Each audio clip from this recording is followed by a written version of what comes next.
What's up, everyone, and welcome to my late review of Rainbow Six Extraction. I put this one off for months, and honestly, I didn't want to do anything on it. Since I'm dedicated to reviewing games, period, I think it's only right to finish what I started.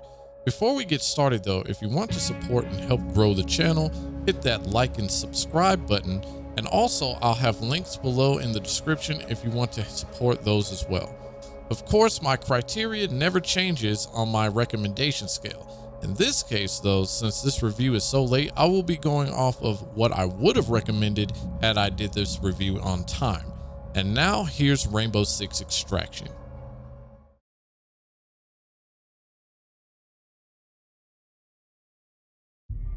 There really isn't much to this story. Aliens called the Archeans have invaded the Earth, and every operative is called to take them down. That means no PvP, just PvE. To progress through to new areas, just complete the missions you are given and earn points to unlock those said areas. Truth be told, this game can become very monotonous very fast with the typical Ubisoft wash, rinse, and repeat tasks, and honestly, that's what hurts this game so bad when it comes to the story. It's like they tried something new and then backed down by adding in their typical formula. I actually can give them props for adding in a new element, but as a Tom Clancy fan, I am highly disappointed. Why take the risk of adding aliens if you weren't going to experiment with anything else? This game just has a lackluster story with very limited creativity.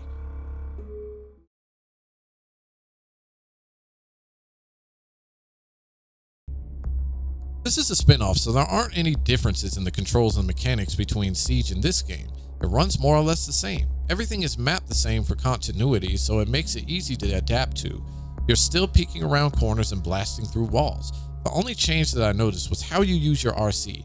Now, I could be wrong, seeing as it's been a while since I've played Siege, so don't quote me on this. Everything else though was more or less the same. Not much to say here, except I will always like how Rainbow Six Siege and Extraction feels. I like the way they make you feel like you're actually a part of the fight. Spoiler alert, this is probably the only good thing I have to say about Extraction. Be prepared for things to go downhill from here.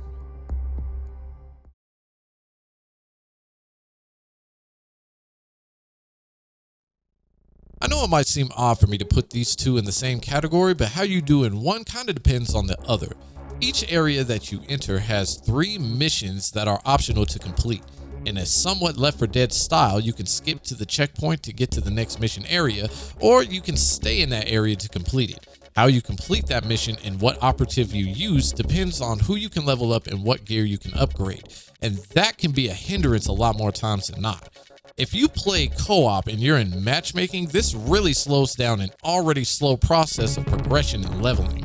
And since your missions are randomized and MIA missions are given based off of who you are matched with, the hassles of completing that failed MIA mission are either greatly reduced or you will lose more operatives. Yes, I said it, you can lose more operatives.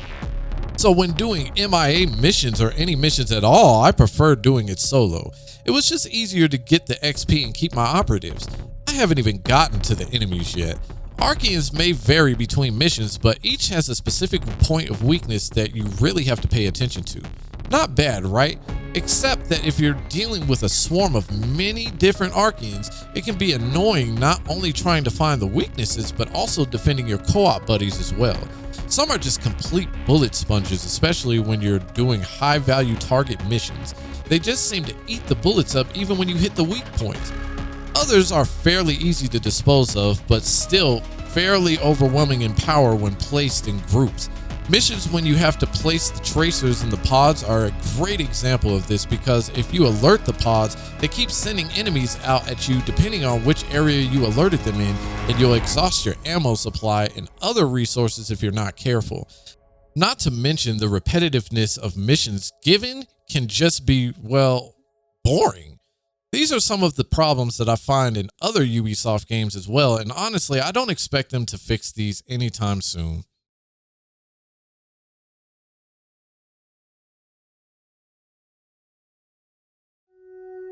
Again, the graphics are more or less the same as Siege, same look and everything. Of course, online I experienced more hiccups than doing my missions solo. Not a big shock there. Progression is a whole other story though. Like I said in the last segment, How you do in your missions or whether or not you complete the missions really affects everything. That includes, unfortunately, what you can unlock. While you're fighting to keep your operatives healthy and, well, not captured, you are also fighting for milestone tokens to unlock other areas as well. I don't have a problem with working to unlock items and areas in a game.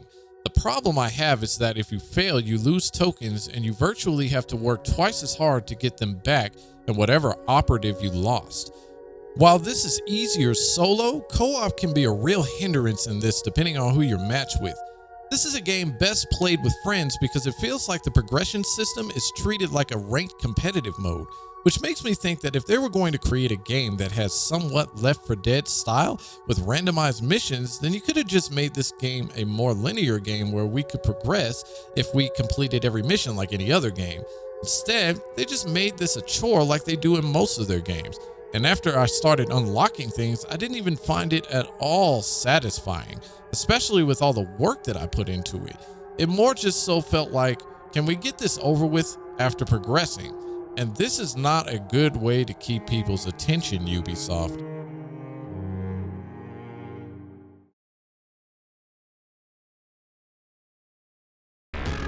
We are now at the point in this video where it's time for me to give my recommendation. And since I'm way late with this review and I'm pretty sure no one cares about this game at this time, I'm going to say what recommendation I would have given.